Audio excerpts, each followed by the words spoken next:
Hi folks, it's Sid at Border Archery here. Right, let's cover bow length. What is a bow length? A bow length is a fictitious number that you have decided you want your bow to be. What is this number? Well, it used to be, back in the day, that with a longbow you'd go from the knock shoulders on the limb to the knock shoulders on the limb, and there's a straight line, and that would be your bow's length. Yeah. Then recurves came along and it got kind of messy, and what you'd do is you'd measure from the knock shoulder round the recurve, following it unstrung, straight across the back, belly, round the recurve there onto the knock shoulder. Yeah, so like as a piece of string, so to speak, and that would give you the bow's length. And then along comes Ammo and said, it doesn't really matter as long as the shops get an easy time, so as long as they can sell you strings and jobs are good. So they decided that a bow's length can be any length. The bow now no longer is important, as long as the standard string length that they've defined delivers the correct bracing height. So if you want to change a bow's bracing height at design level, then you have to modify the bow's length. And all the pedants out there will be going, yeah, well, why don't you just do that? What's the difference? Right? I fundamentally, profoundly disagree with this. It's a standard, and as with most standards, provides a benefit, but comes with a background problem. And that is that standards stifle innovation. They give you no lateral movement to be able to change design. So, let's get into bow length and what it means. For you, the archer, if you're a target archer, for example, the bow's length, as in a previous video the other day there, gives you a window size, but it also gives you the string angles to give you contact points for you to understand your head position and your hand position, okay, for continuity. So if you have a different face shape, then you might need a different bow length than standard. If you're a hunter, on the other hand, then you probably want a shorter bow that fits through the woodland, the environment that you're in. And one of the problems with a shorter bow is it'll start to give you finger pinch, i.e. the string comes back at a really, really tight angle, and because of the draw weight, it'll start to squash your fingers, and then the knock gets hard to move. And I think we're all in a rough agreement that round about a 28-inch draw, a 60, 62-inch bow, somewhere around about there, starts to give you progressively more and more finger pinch. It starts to become noticeable on your accuracy for a 28-inch draw. So 30 you're wanting kind of above a 62. Yeah, that's where things start to really get squashed. And then along comes people saying that I like my 42-inch whatever. Right, anyway, the problems that you come across when you're trying to design a bow is the rules that we now try to abide by will actually penalise your design. And let me try and explain. First off, if we look at a longbow, yeah, and I'm not going to get this one in, you measure the bow's length with a tape measure, etc., from the knock tips. This isn't going to work, is it? No, it's not going to go. Can I do it over the top? Maybe? Nah, it's not going to go, but you get the gist, right? Single-handed operation. I need my own little Debbie McGee, British reference there. So there you go, 67 inches.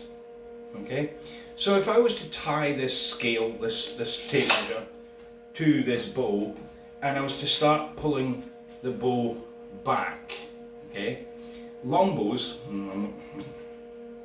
50-pounder, right? So if I start pulling this bow back, right, the bow will automatically, because of the curvature of the draw, the bow will start to reduce in total length as you pull it back. Okay, so what will happen is the limb will get lower, but also further back to generate the string angles. Alright, that's a simple longbow, dead easy to see. When we look at a conventional recurve, and we've plotted these on a graph, every 2 inches of draw, for example, measure the bow's length, like tip to tip, and it will give you an idea as to what's happening. We've done it, right? But with a bow like this, because the limb stands up, and because of the length of this middle section, as you pull it back, it will drop down and roll back. So eventually, I don't know if you can see this, at full draw, the entire length of the limb is generating the arc back to deliver your string angles.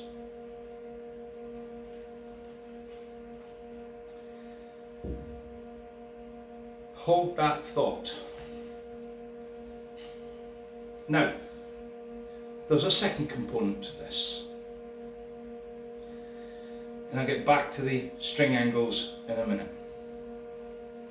One, if you want to reduce a bow's bracing height, you have to make the string longer.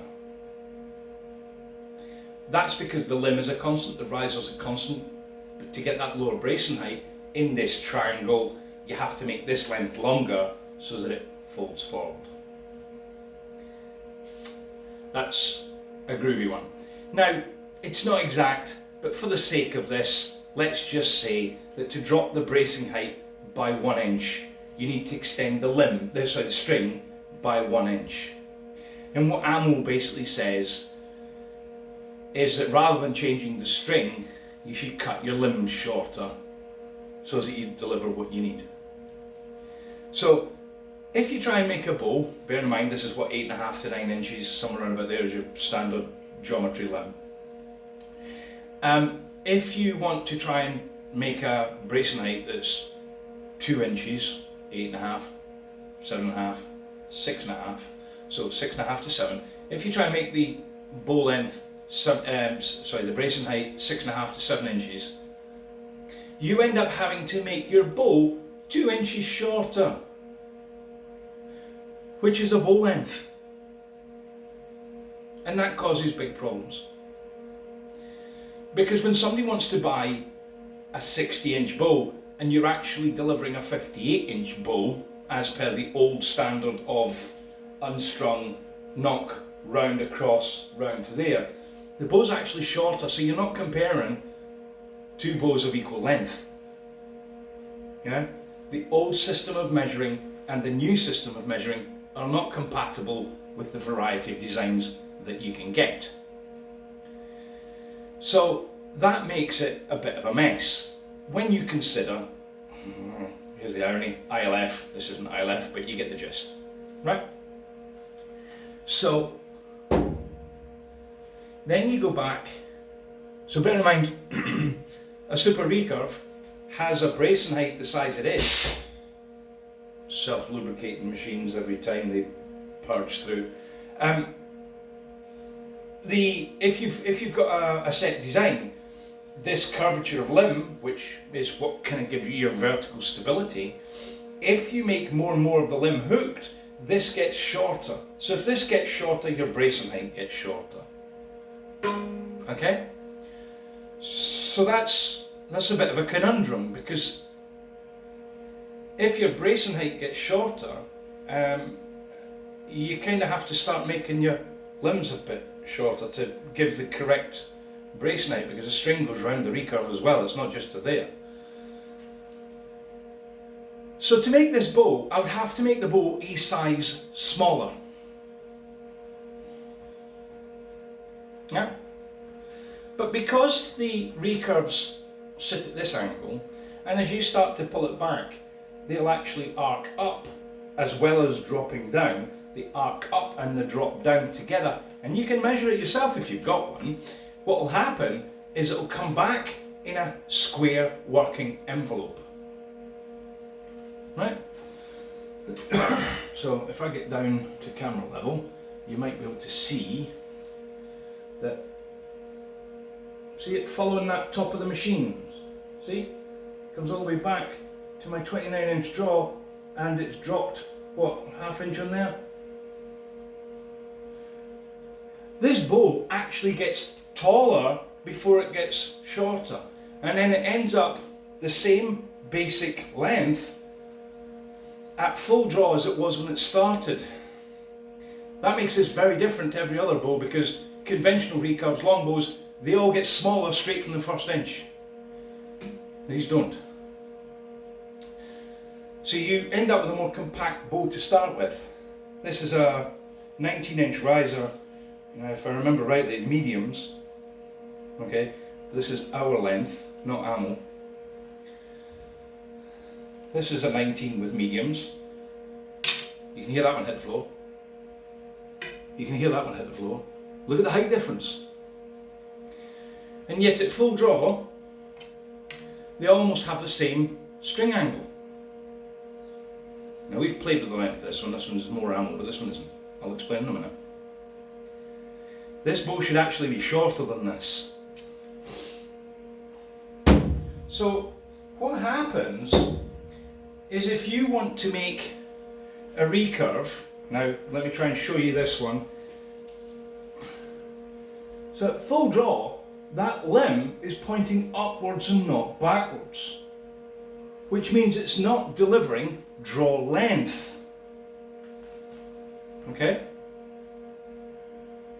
So what then gives you, I wonder if I've got a pen. Back in a minute, folks.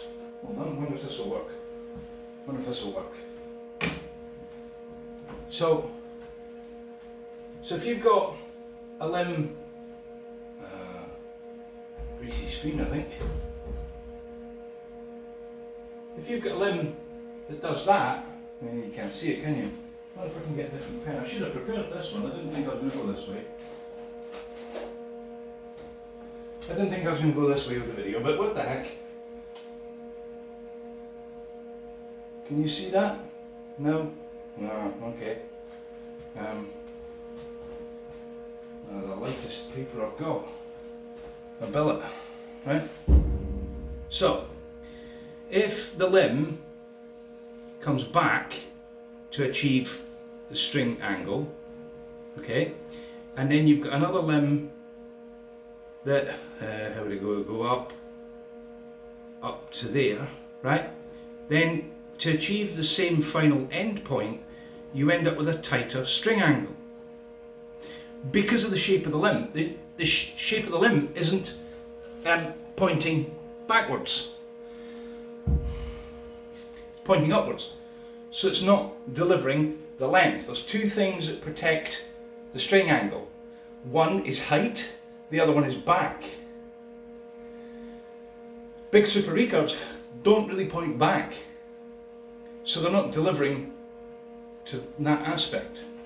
So string angle's affected. So these big recurves have a double whammy on your string angle, and it's negative. We didn't want to develop a limb and go through all of this process and deliver a less accurate bow simply because of a $20 flipping string. This is just bonkers, okay? The bow is shorter at bracing height. It's shorter most of the way through its draw. It ends up the same length the same height end to end as its rival, 64 for 64, 60 for 60, then the next kind of part of this equation is, well, if you throw ammo out the window, what would you do? Well, if I was to make my medium limb the same as their medium limb, and to hell with a damn string length, I end up with a bow that's the same length, actual bow, because that's what you're buying a bow, not string length. I end up providing you with a bow that's the same length. In which case then I've only got one minor negative, and it becomes minor at this point, is that the limb is sitting up and not back to deliver your string angles. It becomes not even half of a bow length. As opposed to now what would have been a bow length and a half shorter in terms of string angle. So that would have affected the target guys, it would affect the hunters. It's just really not what you guys would be buying if you bought a 62-inch bow, or a 68 or a 70, whatever length bow. Because that's not what you're buying in terms of a bow length from the ammo definitions. You don't buy a 70-inch bow because you want the string to fit. You buy a 70-inch bow because you want the angles to fit, you want the smoothness to fit, you just understand a 70-inch bow. So why would you buy a 70-inch bow that's actually a 67-inch bow in old school numbers in terms of string angle? You wouldn't. And that's where I say ammo's completely wrong. Yeah? I want to buy a car with 4 seats in it. But because you get those wheels you can only have 2. The hell? No. You don't do that. So we've stepped away from ammo on that one. And here's the irony, here's the plot twist, here's the absolute rotter. We didn't want our innovation, our pioneering innovation, the path that we cut all by ourselves, all the way through 2007, 2010, 2014, we pioneered this one solo, right? Everybody's following now. And here's the weird bit. If anybody thinks that they're going to make a big super recurve and follow in our path and already have this as part of their marketing, what, they did this thought process all by themselves? I don't think so. I think they've been watching us. I think they've taken inspiration from, aka copied. So we ended up saying, to hell with your ammo bow length standard as it stands. We would rather go by the old definition, which is defunct and supposedly not used anymore, which is knock shoulder, round the recurve, straight across round the recurve. And then we discovered something odd. We were about ½ inch short on string length of marrying up with the next bow size, the next string size up. So for you, for the ease for you, the customer, you could go into your local bow shop and buy a 70-inch string and put it on your 68-inch bow. And it would kind of fit.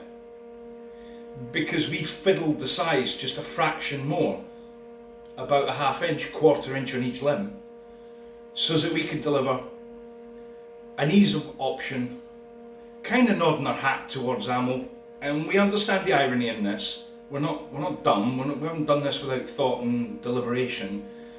But we are selling a bow that we didn't want to give a negative impression of simply because of a $20 string. Sorry, inflation, $25, whatever. So we didn't do that. We cut all that problem out, and we kind of just modified our bow lengths a little so that you could buy the next string size up. That, under ammo definitions, means that our bows are the wrong size. We're labeling them wrong. But yet, we've got the same length of limb, bar ½ inch, to the likes of a Hoyt, to the likes of a Win-and-Win. Take a Black Widow, for example. Because of its design, under the old terms and conditions, a 59-inch bow is actually measured as a 60. Yeah, that's what ammo's doing to your bows. So, the real plot twist, this is the bit that really makes us sound, look a bit stupid. But we're not going to compromise our innovation. We're not going to compromise the accuracy and what we deliver to you in terms of these big hooks. And we understand this circle doesn't come back to its origin. It comes back in a twisted loop and ends up in a complete mess where we become almost unjustifiable. We understand, but we don't know quite how to solve this. Because this whole conundrum started back in 2012, 2011 with the Hex 5, and then we moved into the Hex 5 Mark II.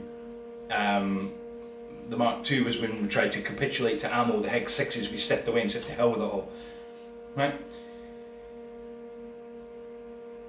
Now that we're starting to make a smaller recurve again, now that we've kind of understood what we're doing here, we understand the game. We don't want to be stuck in four different string lengths: long bows, big hooks, medium hooks, and small hooks. We'd have to do 4 different string lengths for every single length of bow: 52, 56, 58, 60, 62, all the way up to 74. That doesn't work. So again, why don't we tip our hat to ammo, ATA, and we have a standard string length, which is only 1 inch shorter than the bow length.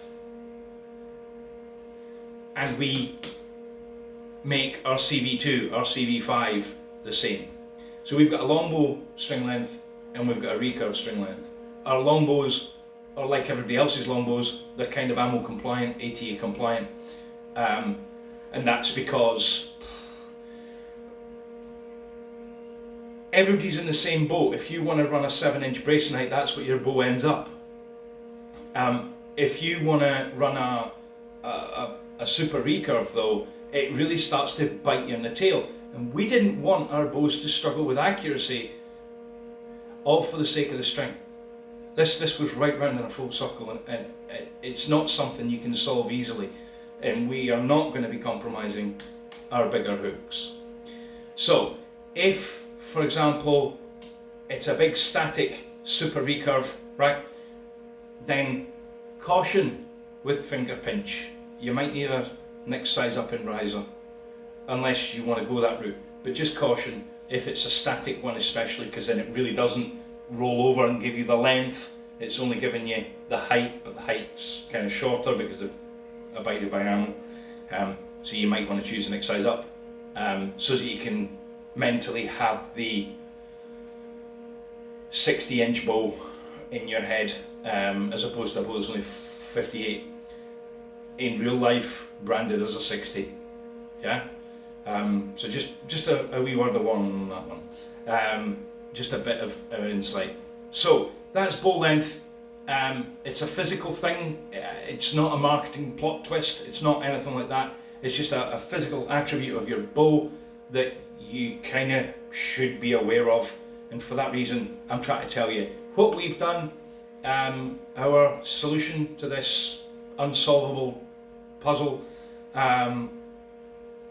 And bowyers, string makers out there understand that our bows, our recurves, are 1 inch shorter, the string length. Okay, so you'd still buy a 60-inch string for a border super recurve, for a 60-inch bow, except the 60-inch bowstring would be 59 inches long and not your 3 inches shorter, giving you a 57-inch string, for example.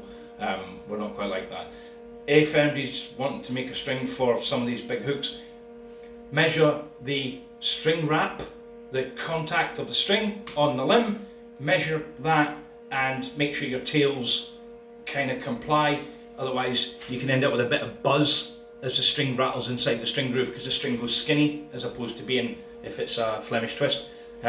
Or just try and make sure the servant covers the string if you're making it for making an endless loop string. Alright, so there's the conundrum that we can't solve. We have our market on display, we have our product on display. This is what we make, and that's our reasons for being a little bit left field. We understand it, we know that's the case, but we didn't want to compromise all of that innovation, all of that pioneering thought. We didn't want to give you a poor experience all for the sake of a string. Alright, any questions, stick them in the comments and I'll do my best to answer them. Yeah. Alright, thanks for watching folks, cheers.